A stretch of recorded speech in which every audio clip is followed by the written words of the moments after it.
Good morning, everyone. I had to jury-rig a light for this morning, so I do have some shadows from it, but that's all right. My overhead lights on this extension have gone out, so I'm going to have to dig into I've got a breaker box for the 110, but there's fuses for the 12-volt lights, and these are 12 volts, so it seems like this one section of lights is out, and I have to check the fuses. One good thing, and I also have a thermostat issue that I'm dealing with. One of our campers, he's got 3 rigs in here right now for himself, his mother-in-law, and I think his brother. He owns a company that works on RVs, so he said he would help. And one of the things that I've noticed, and it's just coincidental, I got replacement. If you can see this, this is an LED replacement. It's got the bayonet plugs on it that you would plug in and push and turn, like you do on a turn signal. But these are LEDs. These incandescent bulbs are just, I'm taking them out to look at them and test them. And some of them are almost black because they've just been, they're so hot. They get too hot. These take a lot less power and don't get hot, so I'm trying to replace them, but then the power goes out. Okay, so enough of my troubles and tribulations dealing with this 20-year-old camper. It's actually in pretty good shape considering, but some of the things need to be updated. Okay, we're continuing on with James.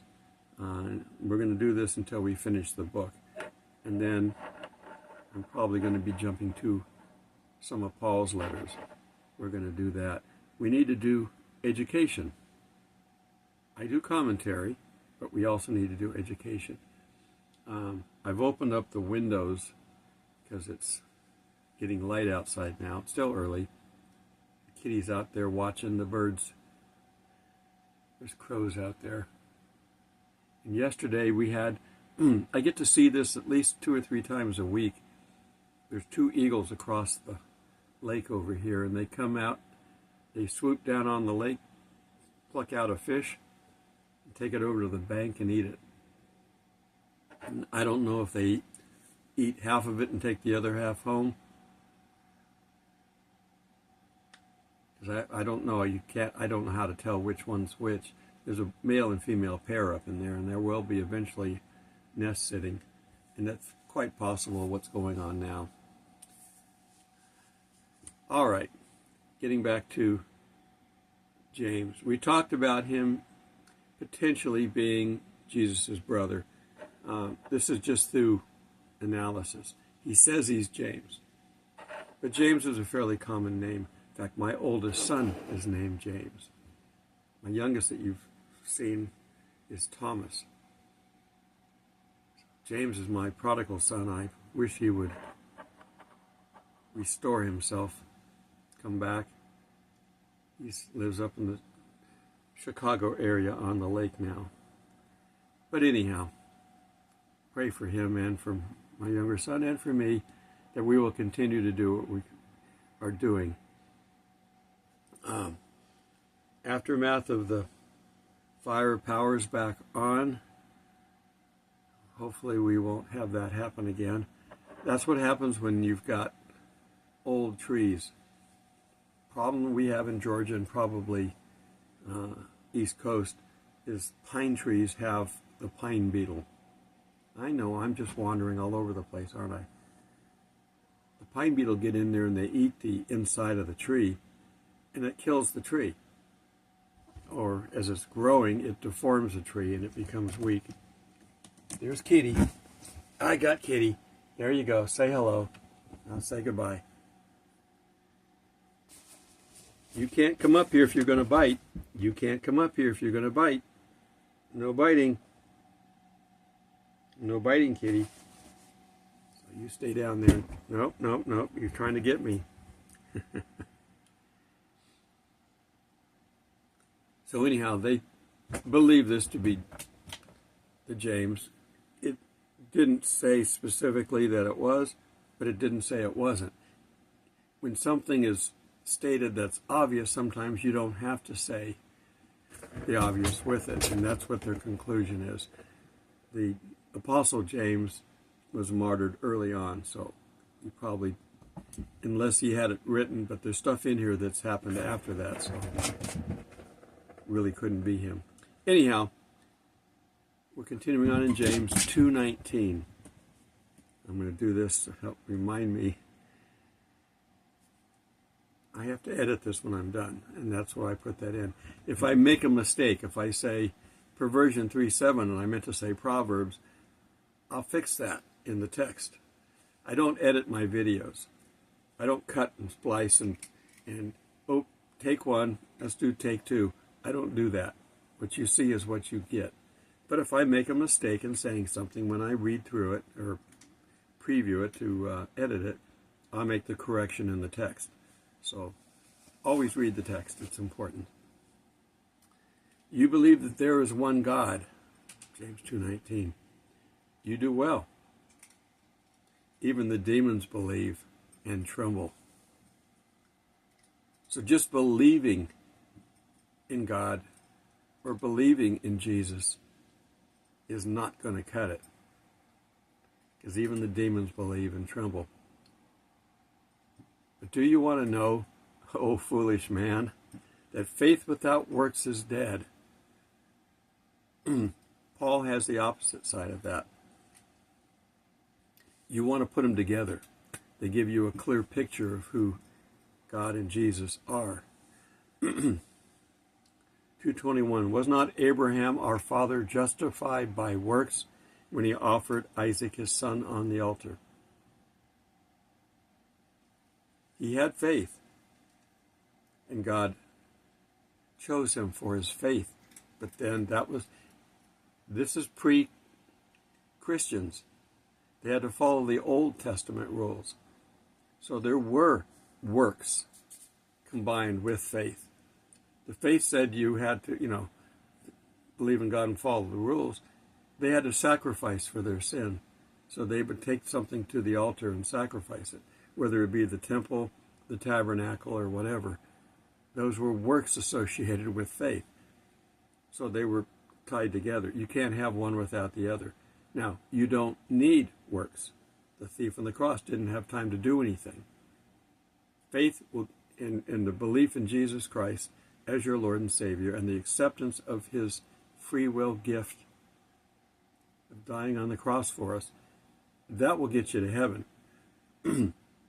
Works won't get you to heaven by themselves. You have to have faith and works together. But you don't have to have works. If you're a Christian long enough, you should have some works. There should be something. You cannot be a Christian for 50 years and do nothing. Now, it's quite possible as a young Christian, and I've done this myself, you get all gung-ho, you go out there and you hit a brick wall. Satan is good, and he's used to dealing with young Christians, where we don't go out there with hand in hand with God. We just, God, I'll be right back, I've got this, and you run out to deal with it and you hit that brick wall. You haven't learned as a young Christian the partnership that's necessary to do anything in this life for God. And so maybe you get frustrated after having that happen time and time again, and you throw your hands up and say, okay, I must have made a mistake, this just isn't working. And then you don't do anything anymore. That's sad, because you didn't learn. You've got to learn through practice. Now, the old saying, practice makes perfect, is not accurate. It should be, perfect practice makes perfect. If you're at a shooting range and you're shooting a gun and you miss the target every time, you could practice that all day long and you keep missing the target. Until you figure out what it takes to hit the target, you're not practicing properly. You got to know how to work the sight. The sight in each gun's got a slightly different sight. You got to learn it. I got expert with the M16. Bullseyes at 300 yards. For me, that was easy. I missed the target completely on my pistol shot the first time I shot. I got marksman, but I didn't get anything higher. That just means I qualified, but I didn't do well because I had never really shot pistols before in my life. My dad was not into pistols. He was into rifles and shotguns where you had to aim. Okay, rabbit hole. Do you see that faith was working together with his works? By his works, his faith was made perfect. It's a combination. You've got to work together like that. And if you do it right with God, they will mesh together. If you don't do it right, you're going to be clapping in the wind.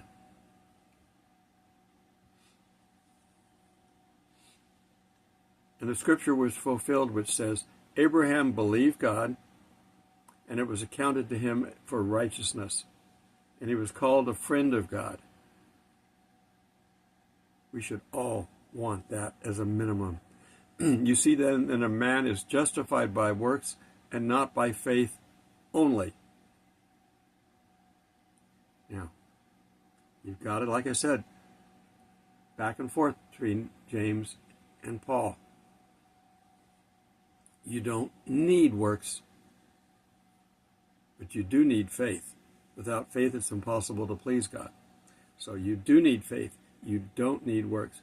But if you don't have works and you've got faith, something's not right, and you need to fix it.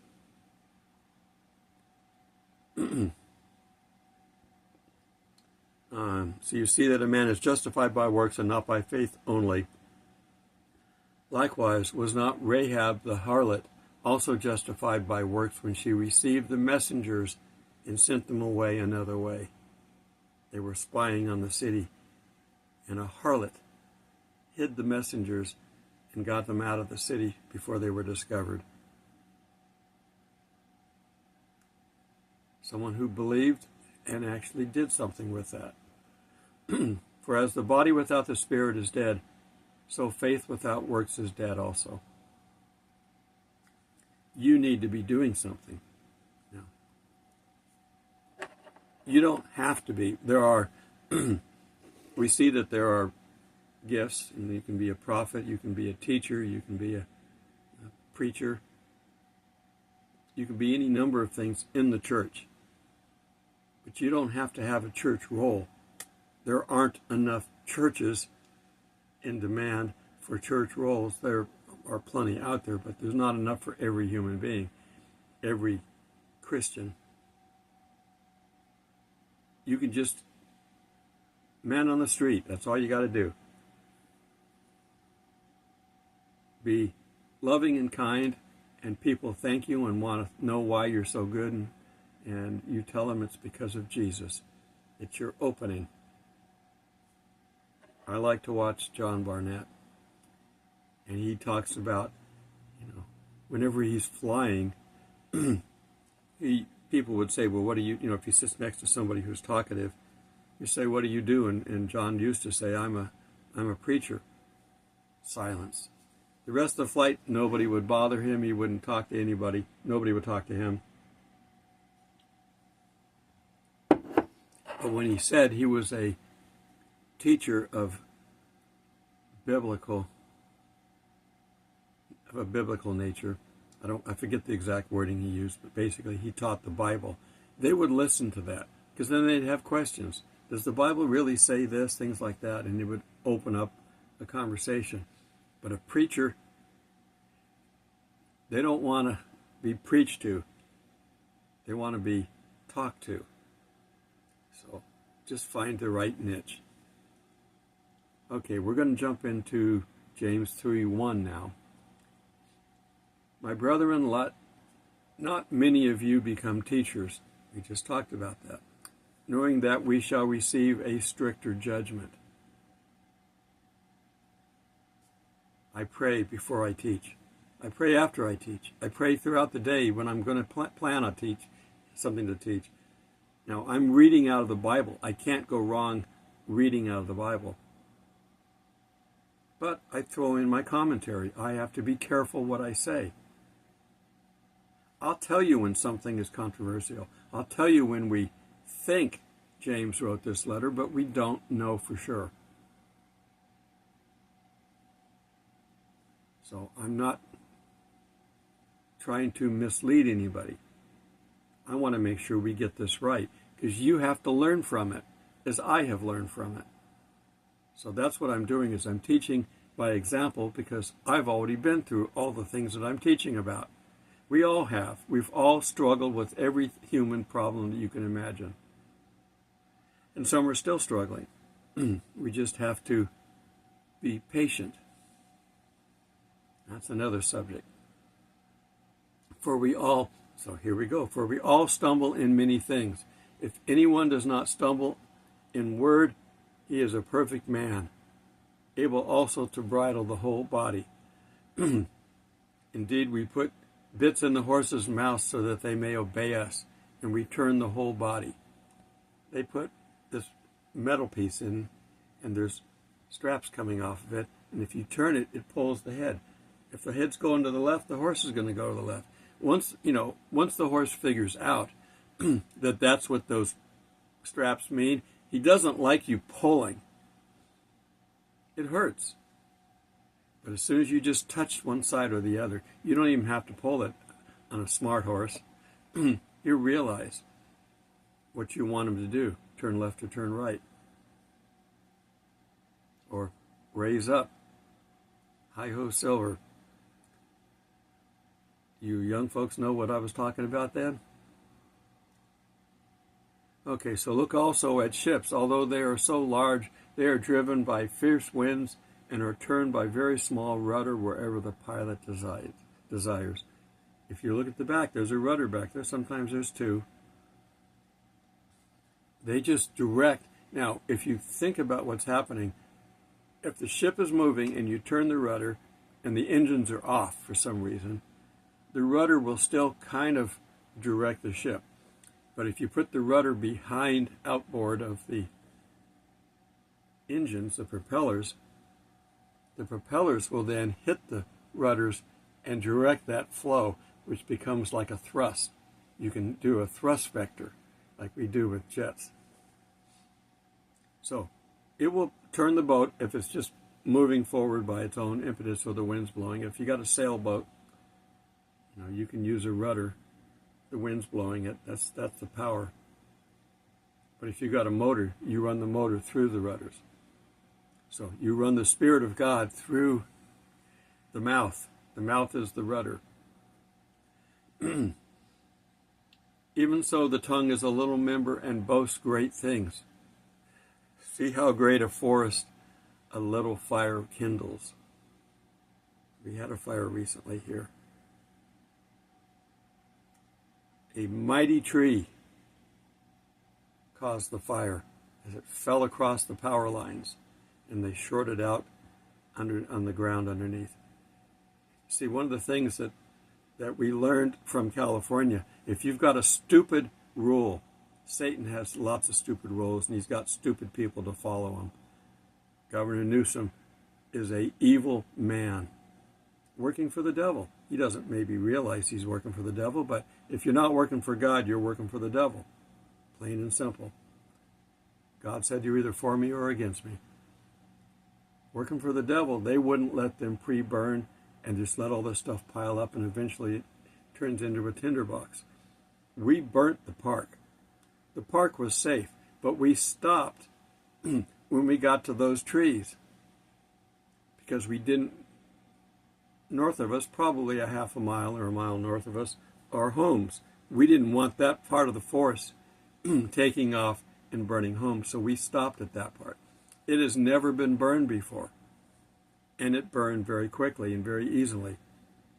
Now that it's been burned, we're probably good for a few years. So there's some good in everything. So a little fire kindles a big forest, and the tongue is a fire, a world of iniquity. The tongue is so set among our members that it defiles the whole body and sets on fire the course of nature, and it is set on fire by hell.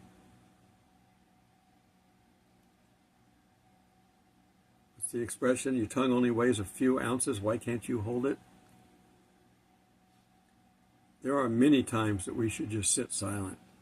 There's another old saying, if you've got nothing good to say, don't say anything. A lot of it has to do with running the mouth. The president of Ukraine is another good example. But being silent can also have a strong effect. If you saw, rabbit trail, if you saw the president's speech, which was the longest addressing Congress in history, he can talk. Is that, I don't know who that is. It's a white truck. I'll have to go look. He may be out here to go fishing, and I got to go collect fishing money. Not until we're done with the video. They're not going anywhere. You can't fish for 5 minutes, catch 10 fish, and leave. It's an all-day thing.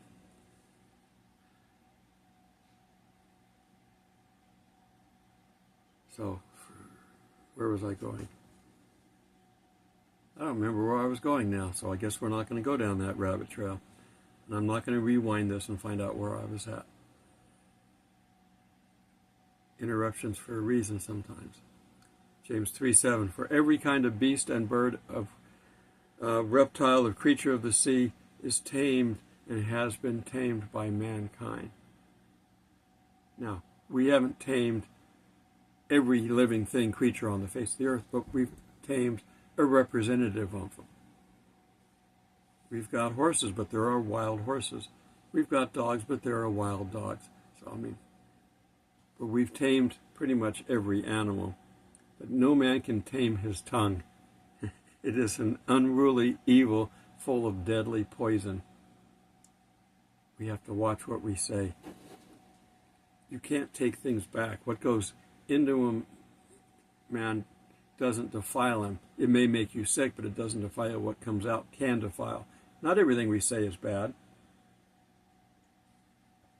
but the potential there is great. We are a sin nature. With it we bless our God and Father, and with it we curse men who have been made in the similarity of God. Out of the same mouth proceed blessings and cursing. My brethren, these things ought not to be so. Does a spring set forth fresh water and bitter from the same opening? No. Can a fig tree, my brethren, bear olives, or a grapevine bear figs? Thus no spring yields both salt water and fresh. What are you doing, kitty?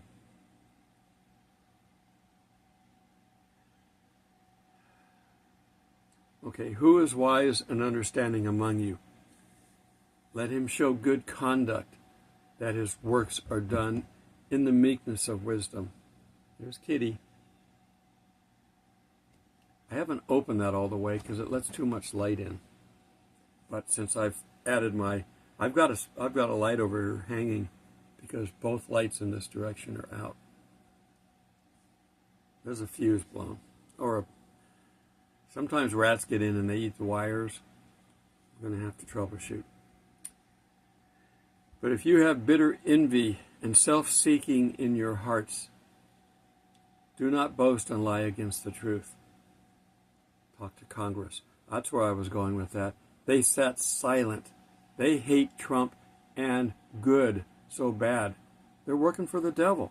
They hate Trump and good so bad that they sat there when a child who has cancer was brought up and given an honorary Secret Service badge. They mentioned someone who was murdered by an illegal alien. They sat silent because they're culpable, but they sat silent when the rest of the room cheered. So silence can be just as deadly as talking if it's not at the appropriate time. This wisdom does not descend from above, but is earthly. We're talking about the lying and the boasting of self-centeredness. Is earthly, sensual, demonic. Where envy and self-seeking exist, confusion and every evil thing are there. But the wisdom that is from above is first pure, peaceable, gentle, willing to yield, full of mercy and good fruits. Without partiality, we covered that in his earlier writings, and without hypocrisy. I'm not going to say anything more about the government. They need to read James. Now the fruit of righteousness is sown in the peace by those who make peace. So we finished. How are we doing on time? I think I'm going to end it here and we can finish up James tomorrow. He's got some good writing. This is why it's included in our canon, even though they're not 100% sure of who it is. James, a bondservant of Christ. Kind of guarantees it doesn't really matter which one of the James he is. If he's a bondservant of Christ, he needs to be heard. So you've got to practice back and forth until you get a mesh. You've got to have works and faith working together, not opposing, not one without the other. It's something that you have to practice. Practice being a Christian. You can't just become a Christian and boom, you're Billy Graham. You can't do that. He was always outspoken and talked, he was an orator. He was good at it. I haven't seen any of him as a young man. He's always been an adult every time I've seen him. Because I don't know if they didn't record or they just burned the tapes of him trying to learn how to do that. But he was gifted. We've all got a gift. Find out what it is. Keep trying things until, bingo, you skyrocket. Then you found your gift. All good and perfect things come from above, so find it. Until we meet in the clouds, God bless.